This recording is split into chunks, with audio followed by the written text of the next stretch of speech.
sariling manager niya ang tumapos ng maaga sa buhay niya. Ito ang masaklap na naging katapusan ng buhay ni Selena. Ito naman ang kinalabasan ng kanya otopsiya. Ipinanganak ng ika-16 ng Abril ng taong 1971 bilang si Selena Quintanilla sa Lake Jackson sa Texas, sa bansa ng Amerika. Ang ama ni Selena na si Abraham Quintanilla Jr. ay dati na isang musikero. Samantalang ang kanya naman na ina na si Ofelia Zamora ay isang may bahay na siyang nangangalaga naman sa kanilang buong pamilya. Matapos na magretiro ang ama sa mundo ng musika, ay nagtayo naman silang mag-asawa ng restauran sa lugar nila. Kahit pa nga Ingles ang salita nitong si Selena habang lumalaki, siniguro naman ng kanyang ama na ang awitin na itinuturo sa kanya ay sa lengguwahe ng Espanyol. Ito ay dahil sa mismong kinalakihan nitong lugar ay mas lamang ang mga lahi ng Espanyol. Ninais ng ama na makakonekta si Selena sa mga tao sa lugar nila. Kaya naman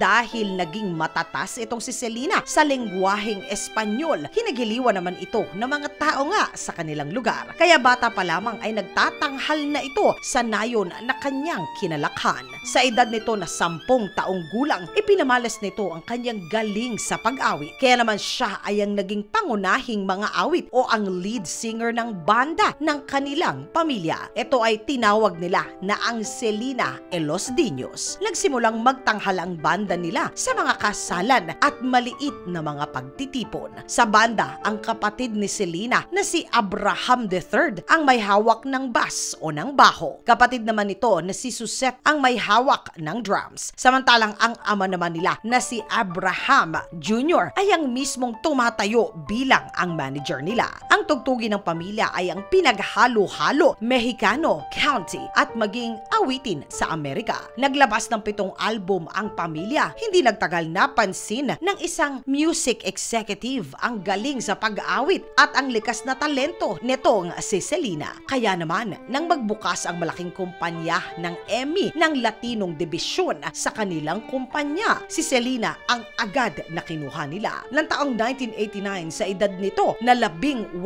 taong gulang, unang nasilayan ng mundo ang galing nito bilang isang solo artist. Samantalang ang kanyang kapatid naman na si Abraham ang sumusulat ng kanyang naging sikat na mga kanta. Ng taong 1995, 5 album na ang nailabas ni Selena ng mag-isa. At ito naman ay nakabenta ng 65 milyong kopya. Taong 2022, nananatili pa rin na si Selena ang may hawak ng pinakamalaking benta bilang isang Latina na mga awit. Ng taong 1987, binansagan si Selena na ang Madonna ng mga Tejano o mga Latino na Amerikano. Ng taong 1990, nakilala ni Selena ang isang lalaki na nagpatibok ng puso niya. Ito ay walang iba kung hindi si Chris Perez. Patagong nagkikita ang dalawa hanggang sa sumali si Chris sa banda ng iniirog niya na dalaga. Ng ikalawa ng Abril ng taong 1992 ay nag-isang dibdib naman ang magkasintahan. Kaya naman si Selena Quintanilla ay si Selena Perez na. Ng taong 1993, nakuha nito ang parangal sa Grammys bilang ang pinakamagaling na Mexican-American na album. Sa pagniningning ng kanyang bituin, ninais na mga malalaking brand na siya ay makuha nila upang maging muka para naman sa mga produkto nila. Ng taong 1989, kinuha siya ng Coke bilang ang kanilang tagapagsalita. Ng taong 1994, nagbukas naman ito ng sarili niya na tindahan ng damit na tinatawag niya na ang Selena. Dito ay binibenta niya ang ilan sa pinakamahal at pinakasikat na brand ng alahas at mga kagamitan. Nakasama din ito bilang ang mag-aawit sa pelikulang ginampanan ni Johnny Depp na ang Don Juan de Marco. Nang minsan ay mag-concert si Selena, kinausap ni Yolanda Saldivar ang ama nito na si Abraham. Magkakilala na ang dalawa dahil alam na alam ni Abraham na isa sa pinakamalapit at masugit na fans ng anak niya, itong si Yolanda na isa naman na dating nurse. Ayon kay Yolanda, na kailangan ni Selena ng mga masusugid na tagahanga na katulad niya upang mas umugong pa ang pangalan ng dalaga. Kaya naman, sa pagpahayag ni Abraham na itatag ang fans club nitong si Selena, na si Yolanda naman ang naitalaga bilang ang presidente nila. Naging mas malapit si Yolanda sa pamilya. Umabot pa sa punto na nakuha nito ang buong tiwala ng pamilya ni Selena, maging ang tiwala na rin ng sikat sikat na mga awit. Sa kanya pinaubaya ang pamamahala ng pagpapatakbo ng dalawang tindahan ng sikat na mga awit. Ngunit hindi nagtagal, napapansin ni Selena na tila ba nawawalan ng kita ang dalawang tindahan niya. Napagtanto ng mga awit na tila ba niloloko na siya ni Yolanda. Ito ay ninais na kausapin niya. Kaya naman ipinatawag niya ito sa isang hotel, sa isang pagpupulong upang sana siya ay makompronta tungkol sa kanyang pang-uumit na kinita ng tindahan na pinamamahalaan at pinagkatiwala sa kanya. Nang magharap ang dalawa ay pinakita ni Selena ang ebidensya sa mga kabulastugang ginagawa ni Yolanda sa negosyo niya. Kaya naman opisyal na itong inalis sa kanyang puwesto at sinabihan siya mismo ni Selena na ayaw niya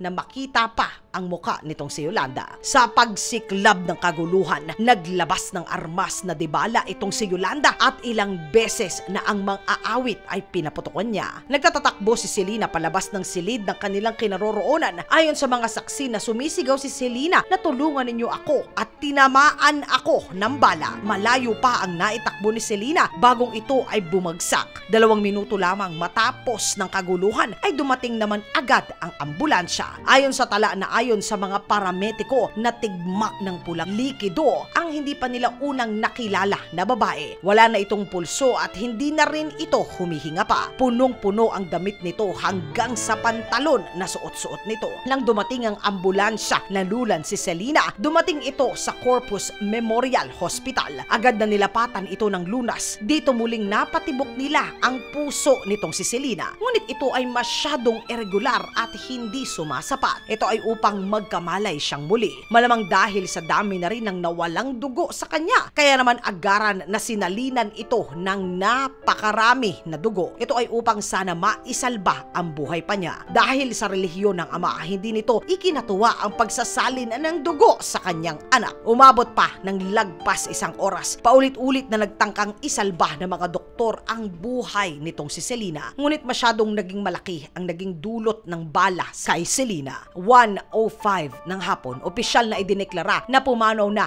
ang mang-aawit dahil sa tinamo niya na tama ng bala. Ang kinalabasan ng otopsiya. Matapos mabalitaan ng mundo ang nangyari sa sikat na mga awit, agad na sinimulan ang otopsiya 3 oras lamang matapos na masawi itong si Selena. Ito ay upang mabigyan agad ang masa ng sagot na hinahanap-hanap nila. Ayon sa opisyal na report ng coroner na nagsagawa ng otopsiya, ang ikinasawi ni Selena ay ang tama ng bala sa pangunahing ugat sa kanyang balikat na siya naman ding hindi maaaring maayos o maopera upang maisalba sana ang buhay niya. Tumapon ang dugo ng dalaga ng napakabilis na naging sanhi naman na ito ay atakihin sa puso na naging resulta ay ang kanyang wala sa panahon na pagkasawi. Ayon sa doktor na kahibla lamang sana ang pagitan. Kung nakailag ng mabilis ang dalaga ay hindi ganito kalala ang sasapitin niya. Ngunit tila ba nakatadhana na hanggang doon na lang ang buhay ni Selena. Ayon sa kapulisan na itong si Yolanda ay ginastos ang perang kita ng tindahan ni Selena. Umabot ang halaga sa kanyang nakuha sa 3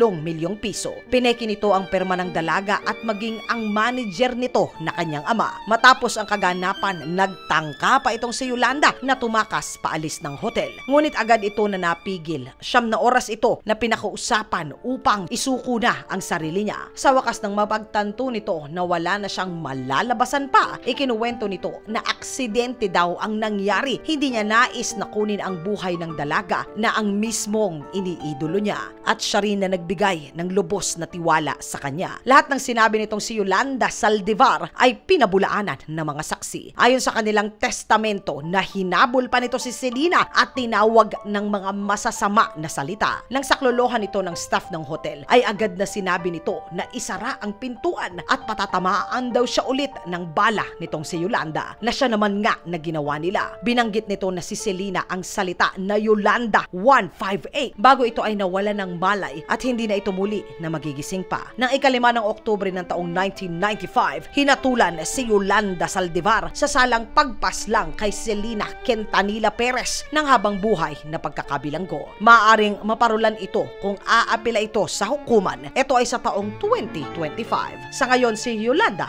ay 63 at 2 taong gulang na. Samantalang kung buhay pa sana si Selena Quintanilla Perez, siya ngayon ay 52 taong gulang na. Mga katinagalog ko, talaga po na nakalulungkot na minsan kung sino pa ang iyong pinagkakatiwalaan, yan pa mismo ang tao na magtatraidor sa'yo. Kaya po mag-ingat-ingat po tayo mga katinagalog. Hindi lahat ng taong kaharap mo at nakangiti sa'yo ay kaibigan mo. Mga katinagalog ko, tinraidor na po ba kayo? Isulat po ang inyong saloobin sa comment section sa ilalim. Excited na po ako na ito ay ating basahin. Ang pinakamagandang sagot po ay magkakamit ng 100 Gcash Lord. Mga katinagalog ko, maraming salamat po sa pagsama ninyo sa segment natin sa araw na ito.